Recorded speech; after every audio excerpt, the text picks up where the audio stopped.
Halo, balik lagi dengan gue di sini Tegar Irsyad. Game week berapa kemarin ya? Ini udah lama banget ya, 2 minggu yang lalu. Game week ke-28 udah selesai ya. Dimana blank game week yang seingat gue kemarin gue mendapatkan poin yang cukup oke, sedikit di atas safety score. Dan untuk itu langsung aja sekarang kita bahas untuk game week ke-29.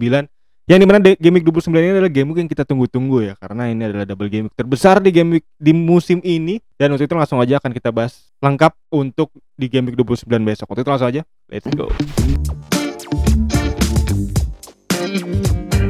Oke, game week ke-28 kemarin berakhir cukup oke. Nanti akan gue sampaikan tentunya seperti biasa di tim review singkat. Dan juga gue akan membahas ada beberapa info update terbaru ya, karena ada info yang cukup mengejutkan juga nanti. Dan juga ditambah lagi ada beberapa pemain yang memang kayaknya agak-agak meragukan ya untuk bisa dipakai di game week besok. Dan untuk itu akan gue bahas nanti di tim selection, dan juga akan gue bahas juga untuk captain pick seperti biasa untuk di game week 29 nanti. Untuk itu langsung aja kita masuk ke segmen yang pertama untuk tim review singkat. Let's go. Oke, untuk tim review singkat kali ini gue mendapatkan poin yang cukup oke ya, karena gue mendapatkan poin 53 poin, dimana safety score gue di sini bisa teman-teman lihat ada di angka 52 poin nih, yang dimana artinya 1 poin di atas safety score. Dan itu membuat tim gue panah hijau sedikit, karena kemarin 164.000, sekarang gue ada di angka 157 ribuan. Jadi ini hasil yang cukup membahagiakan ya untuk tim gue, tentunya kembali panah hijau di 10 game week terakhir ya. Iya, di 10 game week terakhir gue panah hijau dari game week 19 sampai game week 28. Ini adalah raihan positif yang dimana ini nggak setiap musim bisa gue dapatkan nih untuk panah hijau sebanyak ini nih. Ini salah satu rekor yang cukup oke, cukup legit untuk tim gue. Dan gue harap tentunya bisa terus panah hijau sampai akhir musim ya. Dan target gue mungkin gak muluk-muluk, mungkin masuk 50.000 besar udah cukup oke untuk tim gue. Dan sekarang saatnya langsung aja untuk tim review singkat, dimana tim gue kemarin, dimana Ward ternyata tidak main ya, hanya 0 poin, dimana di double game week kemarin Ward tuh nggak main gitu. Jadi ini salah satu pertanyaan besar yang kemarin dimainin Iversen. Ada apa dengan Ward? Yang dimana kemarin blank game week yang satu pertandingan gak dimainin Ward. Dan ini artinya apakah ada pergeseran kiper utama dari Leicester City? Gue belum tahu juga update terakhir. Dan selanjutnya di pemain belakang gue ada Henry, Pinnock, Trippier, Kes, dan Ricardo ya, dimana Henry, Pinnock, dan Trippier masing-masing 2 poin aja. Dan ada Ricardo yang 3 poin dengan 1 asisnya dia, dengan 1 bonus poinnya dia. Dan ada Kes ya, satu-satunya pemain yang mencetak poin yang cukup oke untuk tim gue di sini. Clean sheet Aston Villa. Dan pemain tengah gue di sini ada Saka yang 18 poin ya, dimana di luar dugaan salah satu kapten lawan dari gue mendapatkan poin yang cukup tinggi, dan itu membuat poin gue hampir panah merah ya. Dan kemarin gue mengkaptenkan Harry Kane, dimana Harry Kane hanya mampu mendapatkan 12 poin aja, karena memang berhasil di comeback ya Spurs ini ya. Kemarin gue sempat lihat pertandingannya, sempat unggul dan berhasil disamakan kedudukan gitu oleh lawannya. Jadi Kane harus puas dengan 12 poin, dengan bonus poinnya nggak ada.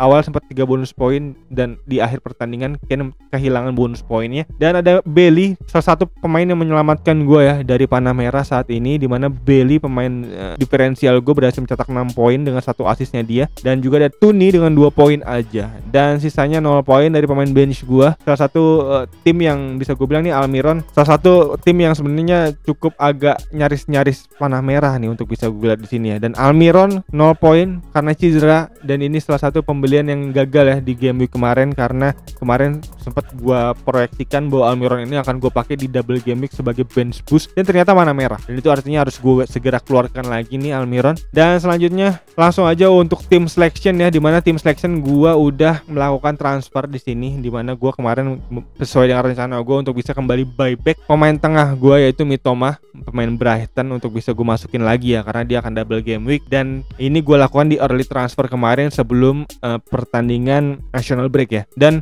sayangnya di sini gue lihat ya, pemain bench gue di sini semuanya bermasalah. Ada Rashford yang kuning, gue nggak tahu ini gimana kedepannya. 75% mungkin akan cukup besar ya kemungkinan untuk dia bisa main, harusnya Rashford 75%. Dan ada Cash di sini yang cukup lebih mengkhawatirkan, 50% aja chance of playing-nya. Dan juga ada Haaland yang di sini 75% juga, yang dimana ini sebenarnya dari Rashford dan Haaland harusnya kemungkinan mainnya cukup gede. Dan gue akan cari tahu lagi untuk info update terbarunya untuk kedua nama ini, Haaland dan Rashford tentunya yang lebih penting ya. Erling Haaland did not train ya on Wednesday karena injury groin, dan seluruh member Manchester City kembali dari timnas dan udah latihan, tapi Erling Haaland nggak latihan. Wow. Dan ini menjadi pertanyaan yang lebih besar lagi, apakah Haaland akan main lawan Liverpool atau enggak. Yang dimana untuk dari sudut pandang gue sebagai pendukung Liverpool harusnya cukup lega ya untuk Haaland gak bisa main. Tapi sebagai manajer FPL yang sedang mengincar naiknya panah hijau terus untuk sampai akhir musim, ini sungguh hal yang cukup mengagetkan tentunya ya, cukup mengkhawatirkan juga ya. Haaland gak bisa main kayaknya, kemungkinan besar. Dan dari Liverpool Echo, list dari Man City fitness issues dalam lanjutan laga Premier League ya di Etihad Stadium melawan Liverpool besok, itu ada termasuk salah satunya Erling Haaland dan Phil Foden yang gak bisa main. Jadi ya untuk pengguna Haaland harus kayaknya khawatir ya, karena ini kayaknya nggak bisa main nih Haaland nih untuk di pertandingan besok. Dan Rashford, sekarang kita lihat update terakhirnya seperti apa Rashford. Kalau Rashford di sini dari FPL Chaps terkena international break injuries, maksudnya dalam tanda kutip ya. Internal break injuries itu kayak ya injuries yang sebenarnya nggak cukup berat, tapi untuk waktu istirahat pemain gitu. Jadi kayak tricky pemain ya untuk bisa istirahat. Dan Rashford kemungkinan bisa main cukup gede artinya di sini kalau misalnya gue lihat ya. Dari FPL Kratos di sini Twitter, dia ditanya Rashford and Botman apakah still playing, apakah tetap bermain. Dan si FPL Kratos bilang should be fine ya, harusnya aman-aman aja. Botman was picture in training, dia main di training Botman, main Newcastle. Dan Botman gak bisa main waktu pertandingan Belanda karena dia food poisoning, keracunan makanan ya. Jadi sebenarnya lebih ke masalah pencernaan ya kalau Botman ya. Dan Rashford I also imagine will be good to go. Jadi Rashford tampaknya akan bermain ya, karena kayaknya aman-aman aja Rashford. Jadi Rashford sebenarnya bisa menjadi potensi kapten ya untuk di game week besok kalau melihat dari update terakhir di sini. Dan Cash pemain gua Cash nih di Twitter ya, dari Noob. Matty Cash main Twitter juga ya guys ya. You talk absolutely shit katanya. Jadi Matty Cash ini dibilang fake injury ya. Dan Matty Cash kesel ya ini. Jadi si Tomek ini bilang bahwa Matty Cash tuh pura-pura cedera tuh waktu lawan siapa? Waktu main sama Ceko. Dan dia ternyata si Tomek ini benar-benar obviously wrong, salah gitu, karena Cash benar-benar out for a month. Jadi benar-benar sebulan nggak bisa main ya Cash ya. Jadi wah nih bench boost gue kayaknya agak mengkhawatirkan, dan kayaknya akan gue simpen bench boost gue ya, karena 3 nama pemain bench gue ini agak-agak meragukan nih. Rashford, Haaland dan juga Cash ini, dari 2 nama ini nggak bisa main kayak gede gitu, potensi nggak main ya. Jadi tinggal Rashford doang mungkin yang bisa main. Jadi mungkin akan gue simpen ya bench boost kali ini ya. Rencana gue mungkin akan gue simpen untuk bench boost untuk di game week besok. Dan gue perlu lihat nih apakah Haaland akan bisa main di beberapa hari sebelum deadline besok. Dan tentunya update-nya akan gue maksimalkan nanti untuk apakah gue akan gunakan bench boost atau enggak. Kalau misalnya Haaland bisa main, mungkin akan gue gunakan bench boost. Kalau enggak ya mungkin akan gue simpen bench boostnya. Dan berikut ya kurang lebih untuk tim selection gue. Untuk back mungkin Steele masih ada di sini, dan juga ada Trippier, Pinnock, Ricardo dan Henry. Back gue semua ini yang rata-rata adalah pemain diferensial kecuali Trippier ya. Dan ada Bailey juga di sini, pemain yang cukup oke returnnya untuk tim gue. Dan ada Salah juga masih cukup ada di tim gue. Dan ada Mitoma, Saka, Tuni dan Harry Kane. Dan untuk kapten, kalau misalnya Rashford bisa main, mungkin akan gue kaptenin Rashford. Dan kalau misalnya Haaland juga bisa main, mungkin akan gue bench boost. Dan kalau misalnya Haaland dan Cash gak bisa main, mungkin akan gue simpen bench boostnya untuk di game week kali ini. Dan akan gue maksimalkan mungkin di game week 34 di kesempatan terakhir double game week.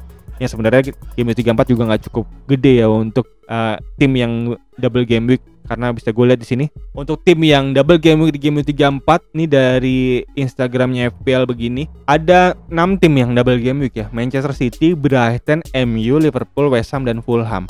Tapi ada 4 tim yang nggak bisa main blank game week di game week 32-nya, yaitu adalah Man City, Brighton, MU dan Chelsea. 4 tim yang nggak bisa main di game week 32, dan 3 diantaranya akan main di double game week 34. Jadi tentunya agak-agak tricky di sini. Di game week 32 ini mungkin akan kita simpen ya nama-nama dari 4 tim ini, mungkin 1 pemain aja maksimal, dan mungkin akan kita maksimalkan lagi di game week 33-nya untuk bisa transfer in pemain-pemain yang akan main di double game week dari 4 tim ini gitu. Dan mungkin akan gue bench boost di game week 34 ini di double game week yang kayaknya emang nggak cukup gede, tapi cukup agak potensi bagus ya, karena mana Liverpool juga lawannya ada Fulham di sini hijau, MU juga lawannya bagus, Brighton lawannya juga lumayan bagus, Wolverhampton dan MU yang cukup bersaing ya di sini ya, bisa gue lihat seimbang harusnya Brighton dan MU, dan ada Man City yang akan menghadapi Fulham dan West Ham United, bisa menjadi potensi bagus untuk Haaland dijadiin kapten nih untuk di game week 34 besok. Dan ada Fulham yang memang cukup sulit tapi gue rasa harusnya bisa disimpan ya untuk Fulham untuk nama-namanya, dan ada West Ham juga di sini yang double game week melawan Crystal Palace dan Man City yang Man City-nya cukup sulit harusnya. Dan berikut kurang lebih untuk tim selection dan info terbaru untuk double game week dan blind game week di 32 dan 34, dan salah satu tim selection juga ya,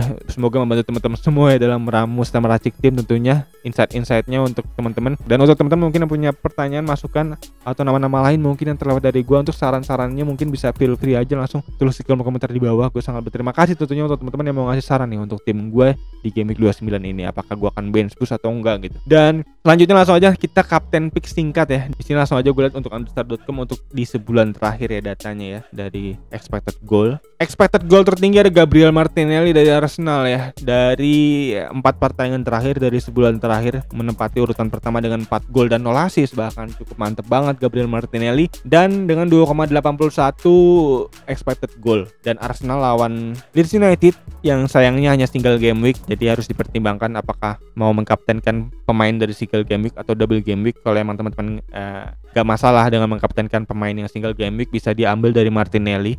Martinelli cukup bagus banget dari segi datanya, di sini bisa gue lihat dengan 2,81 expected goal dan 4 gol dan 0 assist. Dan selanjutnya ada Ivan Toney dengan 2 gol dan 1 assist di posisi kedua dengan 2,42 expected goal. Dan Ivan Toney akan menghadapi double game week lawan Brighton dan lawan MU. Dua tim yang memang ada di atas ya untuk performanya. Jadi Brentford ini terkenal bisa memanfaatkan pertandingan-pertandingan yang memang cukup big match gitu. Jadi harusnya bisa menjadi kejutan Toney untuk di 2 pertandingan ini menurut gua, dan juga bisa menjadi potensi yang bagus ya untuk diferensial. Kalau emang teman-teman mau diferensial garis keras, bisa pilih Toney mungkin untuk bisa menjadi kapten ya. Karena dari segi data statistiknya cukup bagus harusnya untuk Ivan Toney ini ya. Dengan 2,42 dan dengan 2 gol dan 1 assist dari 4 pertandingan terakhir. Dan selanjutnya di posisi ketiga ada Kai Havertz. Mengagetkan juga ya, ada Kai Havertz dari 3 pertandingan aja dia mengumpulkan 2,37 expected goal dengan 2 gol dan 0 assist, dan dia akan menghadapi Aston Villa dan Liverpool yang dimana dua tim yang cukup ofensif ya. Jadi mungkin pola permainannya akan menjadi jual beli serangan, dan ini akan menjadi potensi bagus untuk para pemain depan untuk bisa meraih poin-poin dari gol dan assist. Jadi potensi Havertz juga bisa menjadi potensi yang bagus di sini, bisa gue lihat bisa menjadi diferensial juga ya setelah Ivan Toney tentunya. Dan di nama keempat ada Mohamed Salah ya. Di sini Mohamed Salah Liverpool dengan 3 gol dan 2 assist. Mantap dengan 2,16 expected goal. Ya memang dia sebenarnya cukup oke terlepas dari tendangan penalti dia yang gagal kemarin. Harusnya Mohamed Salah bisa menjadi potensi yang bagus ya di sini dengan 3 gol dan 2 assist, dan dia akan menghadapi double game week juga, di mana double game weeknya melawan Chelsea tadi ya, dan juga melawan Man City yang sebenarnya cukup berat dua-duanya, dan sama-sama double game week dua-duanya. Tapi seorang Salah tentunya kita nggak perlu ragukan ya untuk potensi performa dia di pertandingan big match, karena cukup sering ya untuk bisa kita lihat Mohamed Salah mencetak gol penentu di pertandingan big match. Jadi mungkin teman-teman yang fans Liverpool bisa menaruh harapan lebih ya untuk Salah di double game week kali ini. Dan selanjutnya dari nama kelima di sini ada Isak ya, dimana Isak kemarin cukup gacor dengan 2 golnya dia, dan artinya dia mencetak 3 gol dari 3 pertandingan terakhir dengan 2,05 expected goal. Dan Newcastle juga memiliki potensi yang cukup bagus banget untuk dari segi double game week. Di sini bisa gue lihat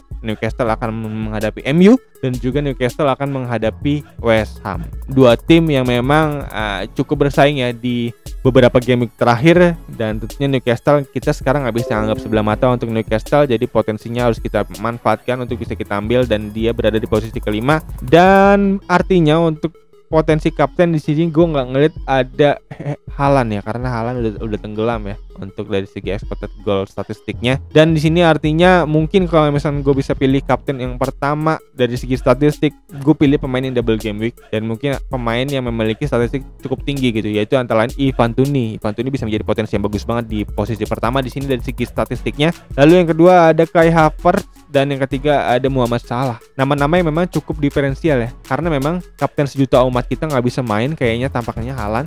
Jadi mungkin potensinya bisa kita spread ke beberapa pemain yang diferensial. Salah satunya Ivan Toney mungkin menjadi potensi yang kapten yang bagus ya. Dan mungkin untuk pemain yang aman dan juga pemain yang cukup tinggi untuk dari segi statistik dan juga dari segi kepemilikan ya untuk dijadiin kapten, yaitu Rashford, karena Rashford salah satu pemain yang cukup tinggi kepemilikannya dan memiliki potensi kapten yang juga cukup bagus, dan dia juga double game week. Tapi memang terlepas dari itu dia memiliki masalah, yaitu adalah salah satunya adalah kuning Rashford, dan kemungkinan besar harusnya main ya, dan tentunya perlu ditunggu untuk update terakhir sebelum deadline besok apakah Rashford main atau enggak, dan kalau emang bisa main mungkin bisa menjadi kapten yang cukup aman ya untuk teman-teman yang mau main aman, mungkin bisa ambil Rashford. Dan berikut kurang lebih untuk pilihan kapten yang bisa gue paparkan ya, mungkin semoga membantu teman-teman semua ya dalam meramu dan meracik ya untuk pilihan kapten kali ini. Dan kayaknya itu aja untuk video kali ini. Sekali lagi thank you banget untuk teman-teman yang udah nonton, dan untuk teman-teman yang mungkin yang punya pertanyaan, masukan atau saran-saran lain, kritik, saran, dan nama-nama lainnya terlewat dari gue, bisa langsung feel free to tulis di kolom komentar di bawah. Gue sangat berterima kasih tentunya untuk teman-teman yang mau ngasih saran dan masukan untuk tim gue tentunya Rainbow FC. Dan juga untuk teman-teman yang baru nonton bisa langsung klik tombol like, subscribe, dan loncengnya di bawah agar teman-teman gak ketinggalan video-video seputar fantasi Premier League lainnya dari channel ini. Dan kayaknya itu aja. Selamat berbuka puasa tentunya untuk teman-teman yang melaksanakan puasa, dan kayaknya itu aja. Sekali lagi thank you banget yang udah nonton. As always seperti biasa, go to God, it's Peace out.